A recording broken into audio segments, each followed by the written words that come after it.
Ever feel like you're the only one in your family who actually gets things done? You show up, do the work, and quietly keep everything running while everyone else is caught up in drama. That's exactly who Princess Anne is to the British royal family. While other royals were making headlines for scandals, stepping back from their duties, or creating personal brands, Anne just kept working. She does over 400 royal engagements every year, which is more than most of her relatives combined. She visits hospitals, attends military events, supports charity functions, and does it all without turning it into some big personal moment. She has earned her reputation as one of the most respected figures in the royal family over decades of hard work. So when news started spreading that Anne had done something that shocked even people close to the palace, it hit differently than if it came from anyone else. With Anne, you just don't expect surprises.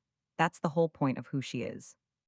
Before we get into all the drama, let me give you some background on Anne, because I think a lot of people don't fully understand who she really is. She has been doing royal duties since she was a teenager. She competed in the 1976 Montreal Olympics as an equestrian, which made her the first British royal to compete at that level. In 1974, she survived a kidnapping attempt and reportedly told her attacker, "Not bloody likely," which pretty much tells you everything about her personality. She raised her children Zara and Peter without giving them royal titles because she wanted them to have something like a normal life. She has been involved with over 300 charities, and through all of it, she never really asked for recognition. She just did the work without making a big deal about it. The relationship between Anne and her brother King Charles is also really important to understand. It's genuinely close in a way that royal siblings often aren't. They grew up only 2 years apart, and when their parents were away traveling for royal duties, which happened all the time, Charles and Anne relied on each other. That bond didn't fade as they got older. It actually got stronger. When Charles was crowned king, he gave Anne the historic title of Gold Stick in Waiting. This is a position that goes back centuries and was originally meant to protect the monarch during important events. It wasn't just a ceremonial thing. It was Charles publicly saying, "This is the person I trust most." Behind closed doors, Anne is reportedly the sibling Charles turns to when things get really difficult. She gives him honest advice even when it's not what he wants to hear, and he really values that. Their relationship has a warmth to it that even shows up in public. Anne has referred to Charles as Old Bean, which is exactly the kind of older sibling energy you'd expect from her. So now, knowing all of that, imagine the reaction when word got out that Anne had done something unexpected, something that wasn't on any official schedule and wasn't announced through the usual palace channels. According to people familiar with what goes on inside the royal household, King Charles summoned Anne for a private meeting. This was the kind of meeting that doesn't appear on any calendar and doesn't come with a press release. Staff were reportedly cleared from the hallway. There was no briefing, no coordinated messaging, none of the normal machinery that usually surrounds royal business. And that detail matters because the palace is one of the most tightly scheduled institutions in existence. Every engagement, every conversation that touches on royal business goes through layers of planning. An off scheduled private audience in those conditions doesn't just happen by chance. People who were around the palace that night described Charles as looking tired, but not uncertain. There's a real difference there. Tired is just what ruling a country while managing a serious illness looks like, but uncertain would have meant something was structurally wrong with the decision he was about to make. By all accounts, that wasn't the case. He had apparently been thinking about whatever this was for a long time. One person described the mood as resolute. That's the kind of resolve that shows up when someone has already moved past debating whether a hard thing needs to happen and has simply accepted that the moment is now. And at the center of this, quietly, is a man most people have never paid much attention to: Sir Timothy Lawrence. Anne's husband has spent the better part of 30 years being almost invisible by choice. He was born in 1955, built a career in the Royal Navy, graduated from Durham University, and earned a reputation among colleagues as methodical, discreet, and unfailingly composed. In the 1980s, he was appointed as an equerry to Queen Elizabeth II, which put him inside the daily operations of the royal household. That's where he met Anne. At the time, her marriage to Captain Mark Phillips was falling apart and the press was circling. Lawrence was steady in a way that apparently stood out. They married in December 1992 in a small ceremony in Scotland, specifically at Crathy Kirk near Balmoral. No royal pageantry, no massive guest list, just a sincere private moment between two people. He received no title from that marriage, no official role, no princely designation. He simply became her husband. What he did get very recently is something that's making people who follow the monarchy closely take notice. King Charles elevated Lawrence from Knight Commander to Knight Grand Cross of the Royal Victorian Order. That's the highest rank within that particular honor system. And the Royal Victorian Order is not your average award. It's not handed out through political processes or committee recommendations. It is the monarch's personal gift, a direct expression of the sovereign's own gratitude. The people who hold the Knight Grand Cross rank include Queen Camilla, Catherine, Princess of Wales, and the Duchess of Edinburgh. For Timothy Lawrence to now sit in that symbolic company is not nothing. It signals something deliberate. The timing combined with everything else happening inside the royal family right now makes it feel less like a routine honor and more like a message. What that message is exactly is what we need to keep unpacking. Here's the thing about the royal family right now. It is running lean. King Charles is managing his health while simultaneously trying to hold together an institution that has taken hit after hit over the past several years. Catherine, Princess of Wales, stepped back from public duties during her own health recovery. Prince Harry is no longer a working royal. Prince Andrew lost his official roles after the fallout from his association with Jeffrey Epstein. That leaves a very small group of people actually carrying the operational weight of the monarchy. And of that group, Princess Anne is arguably doing the heaviest lifting. She did 457 royal engagements in 2023 alone. That number is not a typo. It's more than the king himself. So when Anne starts making moves that feel unusual, or when decisions get made around her that seem out of the ordinary, people inside the palace notice. The institution cannot afford to lose her stability right now. Which brings us to Edinburgh Castle and a departure that genuinely caught people off guard. Anne had been connected to that space for years. It was part of her working life, her routine, the kind of place that carries real personal weight when you've spent that much time in it. So when news came out that she had left, and left in a way that felt sudden rather than planned, the staff there apparently took it hard. People who worked alongside her for years described saying goodbye in ways that didn't feel like a formal transition. There were tears. There were quiet conversations in hallways. These were people who had built their professional lives around her presence, her schedule, her way of doing things. And now that was gone. What's interesting is the way Anne's absence felt in practical terms, not just emotional ones. She brought a kind of order to wherever she was operating. Staff knew what to expect. Events ran a certain way. Things got handled without drama or delay. When that consistency disappears, especially from a space that was already relying on it heavily, the gap is real. People around the palace have described Charles as someone who is now moving forward without the daily closeness of that support structure. And that's an adjustment for an institution that doesn't handle adjustment particularly well. Now, layered on top of all of this is the dynamic between Anne and Camilla. And honestly, this one has been building for a long time. Anne has never been publicly hostile toward Camilla. She's too disciplined for that. But people close to the family have consistently noted that the warmth isn't there. And given what Anne lived through as a sibling to Charles, that makes complete sense. Anne watched the breakdown of Charles and Diana's marriage from the inside. She saw how Diana carried herself publicly, the charity work, the presence, the genuine connection with people. She may not have been deeply close to Diana personally, but she respected what Diana represented in terms of royal duty. And then she watched how that marriage ended and what came after. When Camilla began stepping more visibly into the royal picture and eventually became queen consort, Anne accepted it outwardly. She followed protocol, showed up when required, said what needed to be said. But acceptance in the formal sense and genuine closeness are two very different things. And there was apparently a meeting, a real conversation behind palace walls where Anne made her feelings known in a way that was direct even by her standards.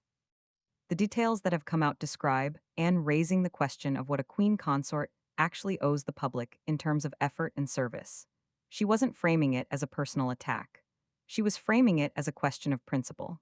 Her argument essentially being that the title carries obligations, and those obligations need to be visible and consistent. Camilla, for her part, has genuinely tried. Her path into the royal family was not straightforward by anyone's measure. She came in carrying a reputation that the public had already formed strong opinions about, shaped largely by the perception of her role in the breakdown of one of the most watched marriages in history. Since becoming queen consort, she has taken on more public duties, engaged with charities, and made consistent efforts to shift how people see her. But in Anne's eyes, effort and legacy are different things. Anne has been building her legacy for over 50 years. Camilla is still relatively early in the process of earning public trust at that level, and Anne clearly has standards for what that process should look like. What makes this tension interesting is that it's not really about two women not getting along. It's about two very different philosophies of what royal life should mean. Anne's entire identity is built around the idea that royalty is duty, that the moment you start treating it as a privilege rather than a responsibility, you've already lost something important. Camilla's path into this world was shaped by different forces entirely. Her journey was more personal, more complicated, and more tied to the emotional arc of her relationship with Charles. Those two starting points produce very different instincts about how to inhabit the role, and Charles sits in the middle of all of it. He loves his sister. He trusts her judgment in ways he doesn't trust many people. He also loves his wife and has stood by her through decades of public criticism. Navigating that isn't simple, and the people around him know it. The elevation of Timothy Lawrence's honor starts to look a little different when you put it in this context. It could be read as Charles finding a way to acknowledge Anne's side of the family, to recognize her household, to quietly signal that he sees her and values her even amid tensions that can't be resolved through official statements or scheduled meetings. That's how the monarchy communicates the things it can't say directly, through gestures that require you to already understand the language to read them correctly. The documentary that came out in late 2023, the BBC film about Charles and Camilla's coronation year, gave the public a window into something that royal coverage usually keeps off camera. It showed the couple laughing with staff, joking during rehearsals, being visibly human in moments that would normally be polished out of existence. Anne appeared in it briefly, talking about her mother's funeral, describing the moment the crown was removed from the coffin as something that brought her genuine relief. That detail is striking coming from Anne. She is not someone who openly discusses emotion. The fact that she used the word relief says something about the weight she had been carrying quietly for a long time. And that weight, when you trace it back through everything, is really what this whole story is about. Anne has spent her entire adult life absorbing pressure that most people never see. She doesn't talk about it publicly. She doesn't give interviews where she unpacks her feelings or positions herself sympathetically. She just keeps going. But there's a limit to how long anyone can carry that kind of load without something shifting. And the people paying attention have started to notice that Anne is at a point in her life where the shape of her role may genuinely be changing. She is 74 years old. She has been carrying out royal duties at a pace that would exhaust someone half her age. The departure from Edinburgh, the private meeting with Charles, the honor given to Timothy, the tension with Camilla. None of these things exist in isolation. They are individual pieces of a larger picture that is slowly becoming clearer. Something is being renegotiated inside the royal family, and Anne is at the center of it whether she chose to be or not. What makes Anne's situation particularly complicated is that she has always defined herself through consistency. That has been her whole identity within the monarchy. She shows up, she does the work, she doesn't make it about herself. So when she does something that deviates from that pattern even slightly, it registers with an intensity that the same action from someone else simply wouldn't carry. The Edinburgh departure felt abrupt to the people who experienced it directly. The unscheduled meeting with Charles felt significant to the people who know how the palace operates. These aren't dramatic gestures from Anne, they're quiet ones. But quiet gestures from her carry weight precisely because she is not someone who makes them lightly. There's also the broader question of what the monarchy actually looks like right now and what it needs to become. Charles is navigating his reign under conditions that nobody could have fully prepared for. His health situation is real and ongoing. The working royal pool is genuinely reduced. Public trust in the institution has been through turbulent periods and is still finding its footing. In that environment, the people who remain committed and present are not just valued, they are essential. Anne understands this. She has always understood it. Her concern from everything that has come out through palace adjacent sources is not that the monarchy is changing. Change is inevitable, and she knows that. Her concern is about whether the changes being made are grounded in the right values, whether the people taking on more visible roles are actually prepared to carry the weight those roles require, and whether the institution is protecting its credibility or quietly trading it away for the sake of modernization. That concern is not abstract for Anne. She has watched the monarchy lose ground before. She remembers the 1990s, which were genuinely catastrophic for the royal family's public standing. She watched how quickly trust can erode and how long it takes to rebuild. She has spent decades being part of the rebuilding effort, not through speeches or strategic media appearances, but through relentless, unglamorous work. So when she looks at the current landscape and feels something is off, That instinct comes from a very informed place. The conversation about Camilla needs to be understood in that context. Anne is not trying to relitigate history. She's not holding a personal grudge that she refuses to release. What she is doing, as far as anyone can tell from what has filtered out, is holding the institution to a standard that she herself has spent 50 years trying to meet. And she is asking quietly but clearly whether everyone around her is willing to do the same. That is a very Anne way of raising a concern. Not a public statement, not a dramatic exit, just a direct conversation in a room with the people who need to hear it. Charles, for his part, appears to be trying to hold everything together in the way that only someone who has waited his entire life for this role could. He is not naive about the tensions inside his family. He lived through the most public version of those tensions for decades. But he is also someone who has arrived at a point of genuine personal happiness and is trying to build a reign that reflects both his values and his relationship with Camilla. Balancing that against Anne's expectations is not straightforward, and the honor given to Timothy Lawrence feels like one of the ways Charles is trying to show Anne that he hasn't forgotten what her loyalty has cost her over the years because it has cost her something. Standing by the family through every scandal, every reputational crisis, every moment where a less committed person would have quietly reduced their involvement. That kind of loyalty is not free. It takes a toll, and Anne has paid it without complaint, which is exactly why the people around her notice when even subtle things shift in her behavior or her circumstances.